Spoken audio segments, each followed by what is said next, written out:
शिवराज्याभिषेक दिन विविध ठिकाणी विविध कार्यक्रमांनी उत्साहात साजरा करण्यात आला। मात्र शिवाजी राजांच्या स्वराज्यासाठी बलिदान देणाऱ्या व स्वराज्याच्या गुप्तहेर विभागाचे प्रमुख असणाऱ्या बहिर्जी नाईक यांच्या समाधी व बाणूरगड परिसराची स्वच्छता करत इस्लामपूरच्या मामा व भाच्यांनी अनोख्या पद्धतीने शिवराज्याभिषेक दिन साजरा केला। मामा अमरनाथ शहाजी मंगसुळे येळावी व भाचा समर्थ सुधीर बंडगर इस्लामपूर व शौर्य किशोर हराळे वांगी या भाचे विद्यार्थ्यांनी स्वच्छतेला महत्त्व देत गडाची व समाधी परिसराची शिवराज्याभिषेक दिनी स्वच्छता करत स्वच्छतेचा व ऐतिहासिक वास्तू संवर्धनाचा आदर्श समाजासमोर ठेवला।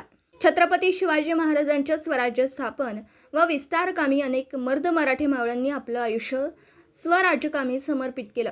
असंख्य मावळ्यांच्या बलिदानातूनच स्वराज्य स्थापन झालं। शिवरायांचा तिसरा डोळा समजल्या जाणाऱ्या गुप्तहेर बहिर्जी नाईक यांचेही इतिहासात अनन्यसाधारण महत्त्व आहे। युद्धाच्या प्रसंगी निर्णय घेण्यास बहिर्जी नाईक यांनी शत्रुकोटातून आणलेली गुप्त माहिती शिवरायांना उपयोगी पडत असे। त्यांची समाधी बाणूरगड तालुका खानापूर जिल्हा सांगली येथे आहे। शालेय विद्यार्थ्यांना प्रोत्साहित करत मामा अमरनाथ मंगसुळे यांनी व भाचे समर्थ बंडगर शौर्य हराळे यांनी समाधी परिसरातील पाला पाचोळा प्लास्टिक पिशव्या काढून टाकत स्वच्छता केली। तसेच समाधीची पूजा केली। अनेक ऐतिहासिक ठिकाणी पुरातन व शिवकालीन वास्तूंची स्वच्छता व संवर्धन करणं गरजेचं आहे। आज पर्यटक बिस्लरी बाटल्या प्लास्टिक पिशव्या टाकून गडांना विद्रूप करतात। हे विद्रुपीकरण थांबवून स्वच्छतेच्या महत्त्वाचा संदेश या मामा भाच्यांनी या उपक्रमातून सर्वांना दिला।